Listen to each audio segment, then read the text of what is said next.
В Амге впервые провели открытый турнир по стрельбе из традиционного лука. Приняли участие 37 спортсменов в 5 категориях. В Амге впервые провели открытый турнир по стрельбе из традиционного лука. Приняли участие 37 спортсменов в 5 категориях. Цель первенства – пропаганда ЗОЖ и распространение этого вида спорта.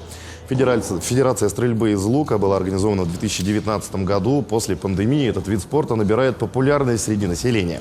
Федерация планирует открыть секцию с выделением штата для тренера при детской и юношеской спортивной школе. Также этот вид спорта планируют включить в комплексную спартакиаду среди наслегов УЛУСа. Хочется научиться этим видом спорта заниматься. Надо целиться научиться. Вот это мне нравится. Наш учитель Кильбасов Семен Семенович. Хороший тренер, всегда подсказывает, говорит, рассказывает.